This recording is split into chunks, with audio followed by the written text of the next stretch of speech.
A few weeks ago, as your councillors, we reported about how Chase Park's renovation work was taking place. And one of the questions that quite a few people asked us was about whether that was linked to the proposal to sell part of Chase Park for housing.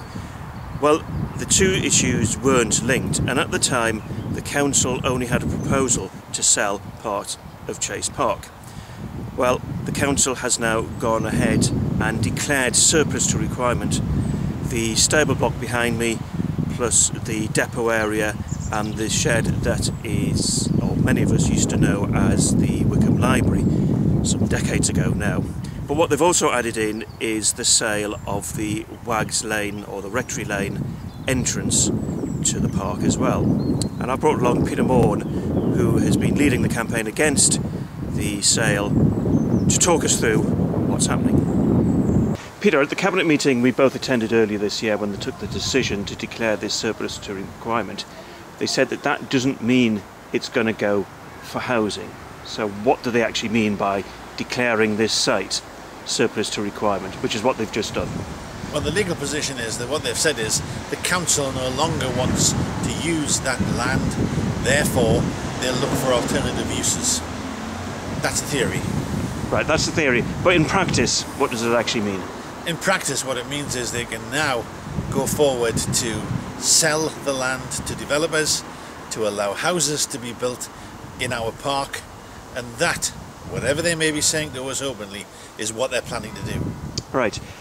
Now, when we were at that Cabinet meeting, one of the things that we spotted was that they're selling the Rectory Lane entrance as well, or they're declaring that surplus to requirement.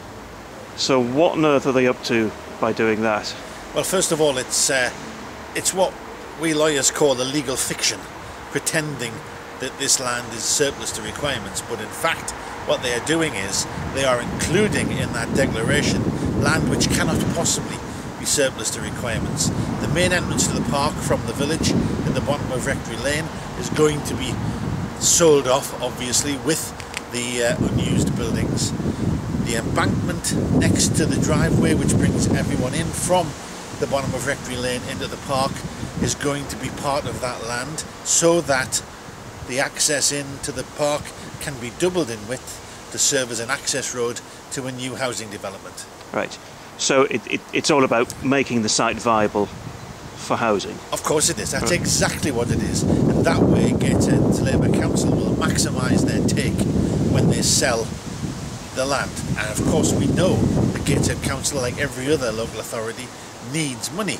We're desperately underfunded. But the way to do it is not to sell off land which is not theirs to sell. This belongs to the people of Whickham and always has and always should, as it's subject to a trust made by Whickham Urban District Council in the 1930s, which says in perpetuity, in other words forever, this will be open space for the use of the people. Right.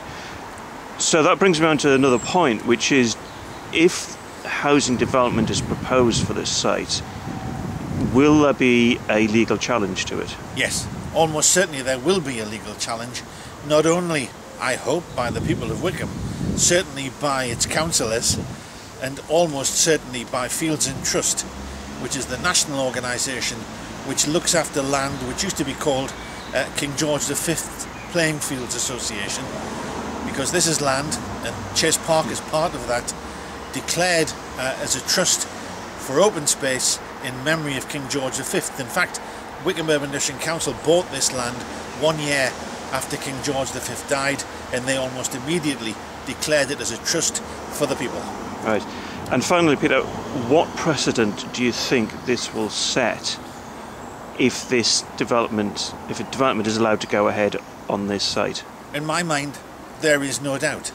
If Gateshead's Labour Council are allowed to get away with this, it is the thin end of a very large wedge, and fairly soon more and more and more of Chase Park is going to be built on to profit the council and at the cost of the people of Whickham, who will no longer have their park.